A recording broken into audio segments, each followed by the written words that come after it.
Fliptoons, c'est un jeu pour 1 à 4 joueurs à partir de 10 ans pour des parties d'environ 20 minutes. C'est un jeu de cartes principalement, un jeu de deck building dans lequel vous allez essayer de recruter les meilleurs personnages de cartoon pour le prochain dessin animé à succès qui doit sortir. Pour ça, vous allez commencer avec une main de départ avec des personnages qui seront identiques pour tout le monde. On aura 6, à dos gris et avec une valeur de 0 en bas à gauche. Chacun aura le même deck de cartes, et à chaque tour, vous allez avoir la possibilité d'enlever des cartes de votre deck, d'en rajouter en recrutant de nouveaux personnages dans le marché, et de recommencer un nouveau tour, et je vais vous expliquer le principe d'un tour, vous allez voir, c'est assez original et c'est plutôt sympa. Pour la mise en place, donc, c'est très simple, vous distribuez donc les cartes de départ à chaque personnage, qui est constitué donc de l'escargot, de la libellule, 2 chenilles, une abeille et un putois.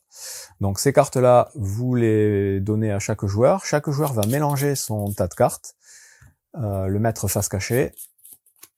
Ensuite, vous déterminez un premier joueur. On vous dit c'est le dernier à avoir regardé un dessin animé. Donc, vous lui donnez la petite carte premier joueur. Vous donnez une petite carte de marqueur de gloire, donc de points de célébrité, et une petite carte d'aide de jeu à chaque joueur. Vous mettez de côté la petite carte Critic Choice ici, qui vaut +3, qui sera attribuée au joueur qui déclenchera la fin de partie. Et vous allez ensuite mélanger tout le deck de cartes de personnages, donc il y en a un certain nombre différents, ils sont des fois en plusieurs exemplaires. Vous mélangez tout ça, vous mettez les cartes de valeur, donc dans l'ordre croissant 3, 4, 7, 10 et 15, au centre de la table, et vous allez piocher 5 cartes que vous allez aligner en dessous. Quand vous allez piocher les cartes, vous allez regarder les valeurs qui sont indiquées en bas à gauche, et vous allez les organiser de la plus petite valeur à la plus grande valeur. Vous ferez ça à chaque fois que vous piocherez des cartes pour compléter le marché, il faudra réorganiser les cartes. Justement, une carte, l'anatomie est toujours un peu la même. Vous avez la petite illustration, qui sont super chouettes. Vous avez le nom du personnage, donc le chat, c'est des différents animaux, hein, tout simplement. Vous avez donc la valeur en influence de la carte. Vous avez à droite ici le nombre d'exemplaires de la carte dans le paquet. Donc 3 exemplaires, 2 exemplaires, 2 exemplaires, un seul exemplaire pour l'ours par exemple.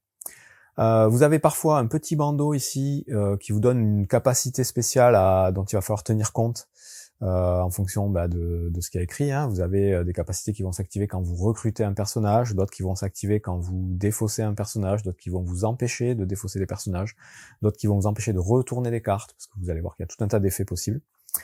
Et enfin, en bas, le plus important, vous allez avoir les points de gloire donc de vos personnages, que vous donnez votre personnage, en sachant que le but du jeu, c'est d'avoir un maximum de points de gloire, vous allez comprendre, ou de célébrité, un point de fame en anglais, ils disent. Le jeu est qu'en anglais pour l'instant. Vous avez des points fixes à chaque fois, et vous avez des petits points conditionnels, qui vont dépendre de ce que vous avez en jeu. Donc voilà, après pour l'anatomie d'une carte. Une fois que tout ça est en place, vous avez compris comment ont été fait les cartes, vous pouvez commencer la partie. Donc la première phase d'un tour de jeu, elle est simple, elle se fait en simultané. Vous avez mélangé votre deck de cartes, donc au début vous avez que 6 cartes. Chaque joueur, simultanément, va piocher ses cartes l'une après l'autre, en faisant un tableau de 6 cartes, 3 en haut, 3 en bas, et on va les piocher dans l'ordre, dans le sens de lecture. Donc de gauche à droite pour la première ligne, et même chose pour la deuxième ligne. Donc là je pioche ma première, ma deuxième, ma troisième, quatrième, cinquième et sixième. J'ai fini mon tableau de cartes. Mon adversaire va faire exactement la même chose. 1, 2, 3, 4, 5 et 6. Et donc l'ordre de sortie des cartes va changer pas mal les choses. Une fois que vous avez fait ça, chacun, donc au début vous avez 6 cartes, vous sortez obligatoirement 6 cartes, c'est juste l'ordre qui va être différent. Plus tard dans la partie, vous aurez plus ou moins de cartes, parce que vous allez en recruter et en défausser certaines. Donc des fois, vous piocherez plus de cartes, parce qu'il y a aussi des effets qui vous font piocher plus de cartes, mais souvent il va vous rester des cartes dans votre deck, ou même des fois vous n'arriverez pas à piocher 6 cartes, parce que vous en aurez un peu moins. Peu importe. Du coup, une fois que vous avez fait ça, vous allez calculer les points de célébrité de votre groupe de cartes. Et donc là, vous regardez en priorité les points fixes, donc là c'est 0, plus 2, plus 0, plus 0, plus 1, plus 0. Donc par défaut, on a 3 points dans notre deck de départ. Et ensuite, vous allez avoir des points conditionnels, donc la libellule par exemple, elle vous dit que vous gagnez 1 point supplémentaire par personnage adjacent différent, unique. Donc là, c'est bien deux personnages différents qui sont adjacents, donc je gagne 2 points supplémentaires. Donc moi, là, ici, j'ai 5 points de gloire. Donc je prends ma petite fiche d'aide de jeu ici, et je pointe avec la petite flèche sur 5. C'est mes 5 points de gloire. Mon adversaire ici, il a les 3 points de base aussi, on a les mêmes cartes, sauf que là, lui, son Dragonfly, il est placé de telle sorte qu'il y a 1, 2 et 3 cartes différentes, adjacentes, donc il a plus 3, du coup ça lui fait 6 points de gloire. Donc, je mets la carte du mauvais sens, donc lui il a 6. Une fois qu'on a calculé sa gloire, il y a des effets qui peuvent s'appliquer, notamment celui du putois. On vous dit que si vous avez le moins de points de gloire après avoir fait la phase de vérification, vous avez le droit de défausser une carte de votre tableau gratuitement. Donc là, j'ai 5, il a 6, c'est moi qui ai le moins.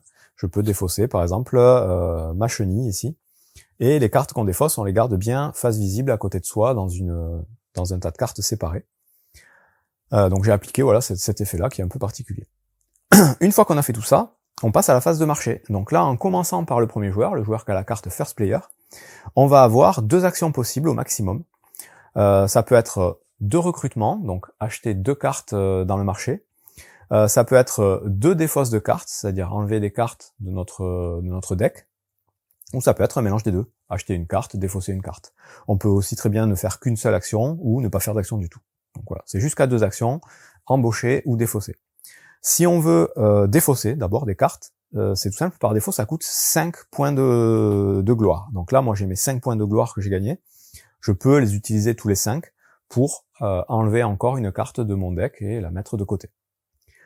En sachant que là, on a le Caterpillar, donc la chenille, qui a une capacité particulière pour ce cas de figure. Si jamais vous voulez défausser la chenille, ça va vous coûter que 3 points de gloire au lieu de 5. C'est ce qu'il a écrit dans son petit bandeau.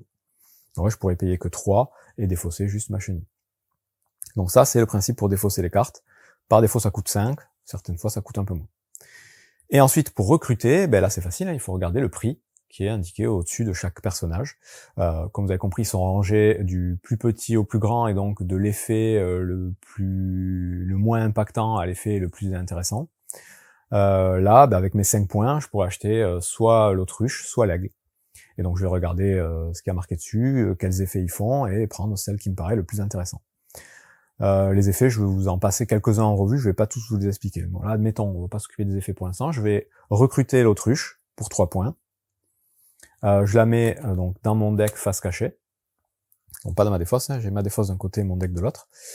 Et il me reste plus que 2 points, avec 2 points je peux rien faire de plus, donc mon tour est terminé. Dès que j'ai fini mon tour, je re-remplis le marché. Donc je pioche une nouvelle carte pour qu'il y ait à nouveau 5 cartes dans le marché.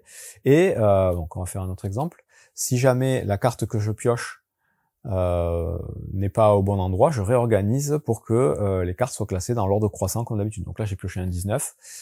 Il va pas en premier, c'est d'abord le 2, le 14 et le 19, il y en a 2, c'est les pans. Je les mets au même niveau. Et ensuite, c'est au joueur suivant, dans le sens aiguille du montre. Donc là, j'ai fait une config pour 2 joueurs, mais ça se joue jusqu'à 4. Dans le sens aiguille du montre, le joueur suivant fait sa phase de marché de la même façon, avec ses 2 actions maximum, recruter ou défausser, en fonction des points de gloire qu'il a accumulés. Donc là, mettons, il pourrait prendre, par exemple, ce personnage et le rajouter à sa main. Et une fois qu'il a fini, pareil, on re-remplit le marché. Donc là, c'est l'autruche, elle est bien dans le bon ordre. C'est au joueur suivant, et ainsi de suite. Quand tous les joueurs ont fait leur phase de marché, si vous jouez, une petite subtilité là, si vous jouez juste à 2 joueurs, à la fin, vous allez enlever à chaque fois la carte la plus forte et la carte la plus faible du marché, les mettre en défausse, et repiocher 2 nouvelles cartes. Donc là, on a un lion et on a un chien. Le chien, il vaut 5, il vient ici. Le lion, il vaut 16, il vient ici. Ça, c'est uniquement à 2 joueurs. C'est pour faire tourner un peu plus vite les cartes. Et voilà, ça se ferait pas. Si vous jouez à 3 ou 4, vous ne ferez pas cette phase de défausse de la plus forte et la plus faible. Une fois que tout ça c'est fait, on passe à la phase de nettoyage. Tous les joueurs récupèrent les cartes de leur tableau, les rajoutent aux cartes qui leur restent dans leur deck, et remélangent leurs cartes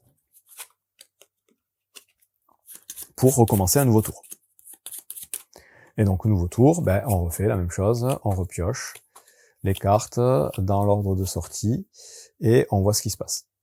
On applique les effets, donc il y a certaines cartes qui ont des petits effets qui vont s'appliquer au moment où vous sortez les cartes. Typiquement mon autruche, au moment où je la sors, à chaque fois qu'on sort une carte, évidemment, on regarde ce qui a marqué. On fait pas vite comme j'ai fait là, on regarde s'il n'y a pas quelque chose qui se passe. Donc l'autruche, quand je la sors, on vous dit que je peux stack la prochaine carte au-dessus de celle-là. Stack, ça veut dire empiler les cartes. Donc là, au moment où je pioche mon autruche, la prochaine carte que je pioche, au lieu de la mettre à côté, je la mets par-dessus et je laisse dépasser les valeurs. Du coup, ça me fait piocher une carte supplémentaire, parce qu'après je continue et je vais remplir jusqu'à avoir 6 tas de cartes. Donc le fait d'empiler les cartes, ça permet d'avoir plus de cartes et plus de points de gloire du coup. Bon, sauf que là, j'avais que 6 cartes, donc ça n'a pas d'intérêt puisqu'au final j'arrive pas jusqu'au bout de mon jeu. Mais vous avez compris l'idée. Et on recommence, on recompte les points, on fait les effets et on enchaîne comme ça les parties jusqu'à ce que un joueur arrive lors d'un tour à atteindre ou dépasser les 30 points de gloire. Dès qu'on atteint ou qu'on dépasse les 30 points de gloire, c'est ce qui déclenche la fin de partie. S'il y a qu'un joueur qui arrive à dépasser les 30, il va tout de suite prendre la petite carte plus 3 et la mettre à côté de lui. On finit donc la manche en cours normalement, on fait la même phase, la phase de marché, on récupère toutes nos cartes. Et du coup, la manche suivante, ce sera la dernière. Et ce sera le joueur qui aura le plus de points de gloire dans cette dernière manche qui sera déclaré vainqueur, en prenant en compte la petite carte plus 3 pour le joueur qui aura déclenché la fin de partie. Si jamais on est plusieurs à atteindre le même nombre de points de gloire qui est donc supérieur à 30, cette carte-là, elle est défaussée, on l'utilise pas. Et donc cette dernière manche, voilà, c'est celle-là qui sera importante. C'est celle-là où il faudra avoir le maximum de points. Donc c'est pas nécessairement la personne qui déclenche la fin de partie qui va gagner la partie. Il y a aussi une autre façon de mettre fin à la partie, c'est si jamais vous videz le tas de cartes personnages ici, et que vous videz aussi le marché. Donc si il y a plus de cartes à piocher au moment de re-remplir le marché, vous le remplissez au maximum de ce qui est possible, en laissant les cases les plus à droite vides. Si par contre, à un moment donné, il n'y a plus du tout de cartes dans le marché, dans ce cas-là, la manche d'après, ce sera la dernière manche aussi. On considère que ça déclenche la fin de partie, donc même si personne n'a réussi à atteindre ou dépasser 30, on fait juste une dernière manche, c'est-à-dire que on ne remélange jamais la défausse de cartes personnages dans le deck pour re-remplir.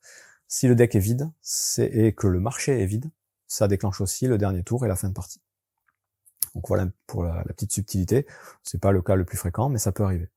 Si jamais maintenant vous voulez jouer en solo, c'est exactement les mêmes règles, sauf que vous allez faire comme à 2 joueurs à la fin de la phase de marché, vous enlèverez à chaque fois la première et la dernière carte, et que au moment de la mise en place, vous allez enlever plus ou moins de cartes du deck ici, en fonction du niveau de difficulté. Donc on vous dit, si vous voulez jouer en mode facile, vous enlèverez 17 cartes, en mode normal, vous en enlèverez 20, et en mode difficile, vous en enlèverez 23. Et donc vous jouez normalement, et votre but c'est d'atteindre ou dépasser 30. Si vous arrivez à atteindre ou dépasser 30, vous avez gagné la partie. Par contre, si vous videz le tas de cartes personnages, et que vous n'avez pas encore dépassé 30, vous avez perdu la partie. Donc c'est soit vous gagnez, soit vous perdez, et pas d'histoire de points. Il faut juste réussir à avoir ces 30 points de gloire le plus vite possible, avant d'avoir vidé le tas, en sachant qu'il y a un peu de cartes qui sont défaussées en début de partie, et qu'à chaque tour, vous allez en acheter nécessairement, mais vous allez aussi en défausser 2, ce qui va accélérer un peu le jeu. C'est à peu près tout. Maintenant, je vais vous expliquer, vous montrer quelques petits pouvoirs, que vous compreniez un peu toutes les subtilités, et ce qui rend le jeu intéressant. On peut commencer avec les cartes qui sont face visible ici. Donc le chien, par exemple, par défaut, il vaut 0. Mais par contre, si quand vous l'avez dans votre tableau, il y a au moins un autre chien quelque part en jeu, chez un de vos adversaires ou dans le marché, il vaut 5. Donc voilà, au total, il y en a 4 dans le jeu. Donc si vous savez qu'un joueur en a acheté un, ça vaut le coup d'en acheter un aussi. Si vous voyez qu'il y en a un dans le marché, ça peut être intéressant d'en avoir un aussi, parce que ça va vous faire 5 points. Le chat, lui, il vaut 1 par défaut, et il vaut plus 1 par carte de départ que vous avez défaussée. Donc les cartes de départ, ce sont les cartes à dos gris et qui valent 0, pour rappel. Donc toutes les cartes qui seront dans votre défausse de départ vous feront 1 point de plus de gloire.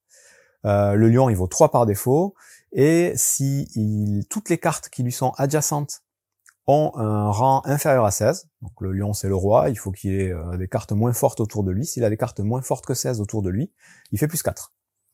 Le pan, quand vous l'embauchez, vous gagnez tout de suite 2 points de gloire supplémentaires et vous pouvez faire une action de marché supplémentaire.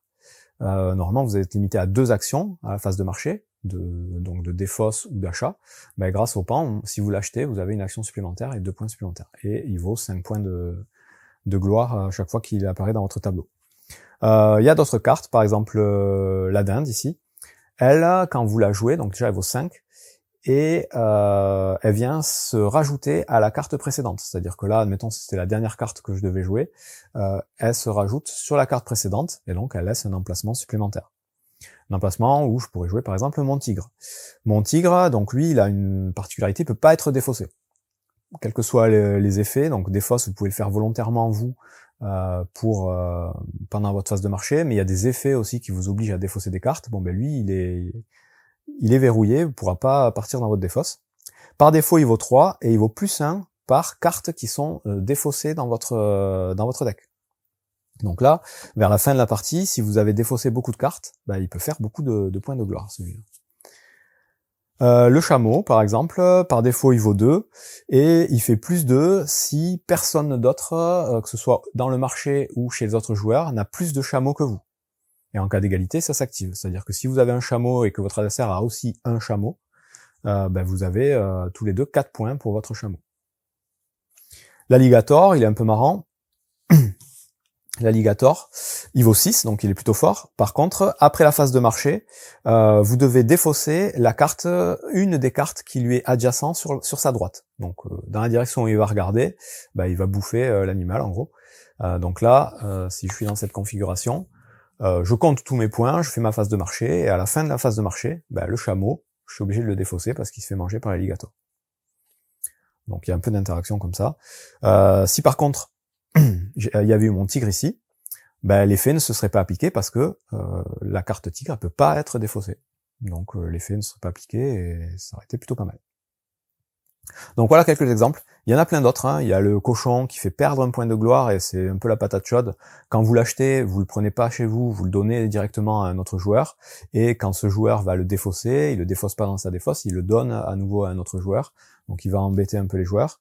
Vous avez le coq qui fonctionne un peu comme le lion, il vaut 0, mais il fait plus 1 par carte dans votre tableau qui a une valeur de 13 ou moins.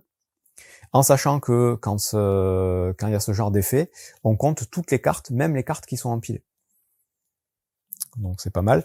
Typiquement, la libellule ici, elle vous dit que c'est 1 point de plus par carte adjacente différente. Mais dans cette configuration-là, j'ai 1, 2, 3 cartes adjacentes différentes, parce que là j'ai 2 cartes différentes qui sont empilées l'une sur l'autre. Donc ça aurait fait plus 3. Donc ouais, des petites subtilités comme ça. Si jamais dans les règles, il y a des petites explications précises pour chacun des effets de cartes, si jamais vous avez des doutes. Mais voilà, ça crée pas mal de possibilités, et au final c'est un jeu tout à fait original. Moi j'ai beaucoup aimé, les illustrations sont super, et c'est voilà du deck building un peu automatique. Il y a voilà, beaucoup de hasard évidemment, hein, ça reste un jeu de cartes où vous piochez les cartes de manière complètement aléatoire, mais vous allez quand même essayer de faire en sorte que vos cartes interagissent bien les unes avec les autres pour essayer d'avoir un maximum du coup de célébrité, de gloire, et créer la meilleure équipe de personnages de cartoon pour le nouveau cartoon. C'est tout pour Fleet Toons, un excellent petit jeu de cartes que je vous recommande chaudement. Il n'existe qu'en anglais pour l'instant, il y a de fortes chances qu'il arrive en français quand même, parce que je pense qu'il est vraiment sympathique. Bon jeu!